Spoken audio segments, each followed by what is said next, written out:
Saudaraku seiman, kita coba akan lengkapkan bahasan ini dengan kisah-kisah bagaimana orang salafus saleh dulu yang pernah berbuat dosa lalu mereka bertaubat, ya.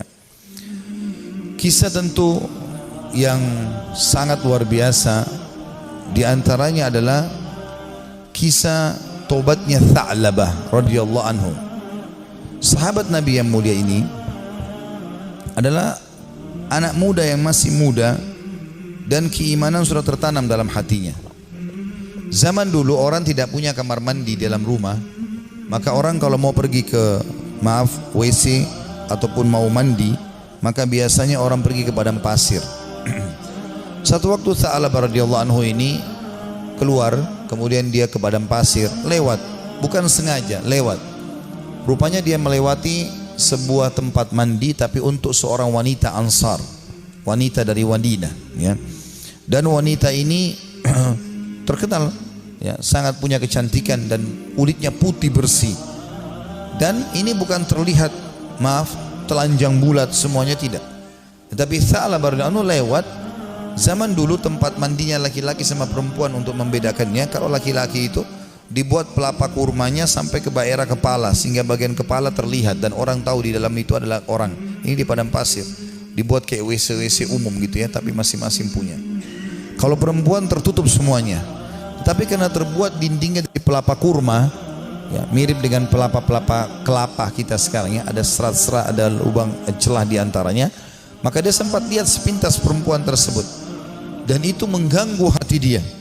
Begitu melihat langsung terganggu hatinya, padahal dia tidak niat untuk sengaja mengintip orang mandi.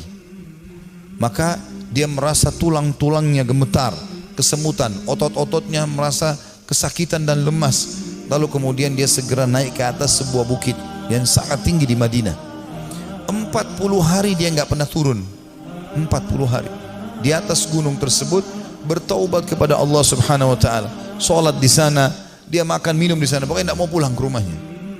Nabi SAW memiliki tradisi, seringkali beliau kalau habis sholat melihat sahabat-sahabatnya.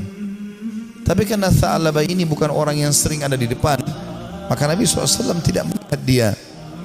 Jibril AS datang setelah 40 hari dari masa perbuatan Tha'labah ini radhiyallahu anhu, mengatakan, "Hai Muhammad, Allah memerintahkan kau untuk memanggil Tha'labah yang sedang berada di atas gunung karena dia merasa bersalah dengan dosanya." Maka Nabi SAW mengutus beberapa sahabat mencari Tha'labah, ditemuilah, lalu dibawa. Begitu masuk ke dalam masjid, dia keringat dingin, wajahnya memerah, kehitam-hitaman, ketakutan sekali. Kata Nabi SAW, "Ada apa dengan engkau, hai Tha'labah?" Dia mengatakan, "Ya Rasulullah, saya telah melakukan maksiat yang besar sekali." Kata Nabi SAW, rahmatnya Allah lebih luas, ya. Kemudian waktu itu diiqamahkan solat. Maka solat Nabi SAW bersama para sahabat Tha'labah pun ada. Sementara solat Nabi SAW membaca ayat tentang neraka, maka Tha'labah pun pingsan dalam solatnya, pingsan. Setelah itu habis solat para sahabat menyampaikan, Nabi SAW datang membangunkan. Setelah bangun, kata Nabi SAW, "Ada apa dengan kau, hai Tha'labah?" "Ya Rasulullah, saya melakukan dosa yang sangat besar bagi saya. Selama 40 hari saya merasa terus dihantui dengan ketakutan atau diselimuti dengan ketakutan ini. Merasa luar biasa, ya. Masalah saya melihat wanita tidak sengaja yang lagi mandi." Maka dia pun berkata, Nabi SAW mengatakan, "Rahmat Allah luas, mohon ampunlah." Dia mengatakan, "Ya Rasulullah, tapi hati saya masih betul-betul terganggu dengan ini, ya." Maka Nabi SAW setelah mengatakan rahmat Allah luas, pulanglah semua sahabat ke rumah, sampai beritakan Nabi SAW kalau Tha'labah sakit di rumahnya. Maka Nabi SAW datang ke rumahnya, kemudian ingin meletakkan kepala Tha'labah di atas paha Nabi SAW. Tha'labah terus berusaha menjauh radhiyallahu anhu. Kata Nabi SAW, "Kenapa kau jauhkan kepalamu dariku?" Dia mengatakan, "Ya Rasulullah, kepalaku penuh dengan dosa." Ini bayangkan sosok seorang sahabat yang hanya sekedar melihat tidak sengaja wanita, ya, yang sedang mandi, itu pun cuma di celah-celah pelapa-pelapa kurma itu. Maka Nabi SAW mengatakan, rahmat Allah luas. "Apa yang kau rasakan, hai Tha'labah?" Kata Nabi SAW. Kata Tha'labah, "Ya Rasulullah, semenjak saya lakukan perbuatan tersebut, hatiku rasanya seperti sedang direngut, ya, seperti ditekan dengan sesuatu.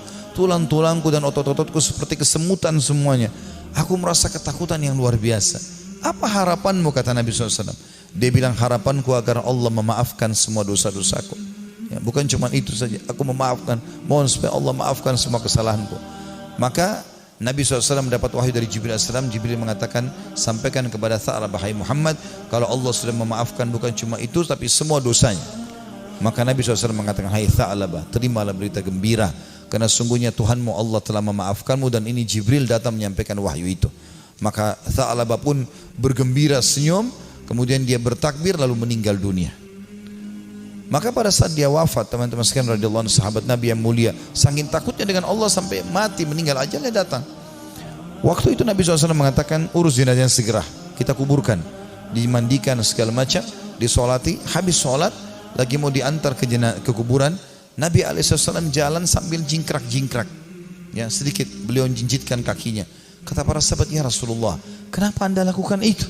Kata Nabi SAW, saya merasa malu dengan para malaikat, dan saya tidak bisa menghitung jumlah mereka yang sedang datang melayat jenazahnya Tha'labah radhiyallahu anhu.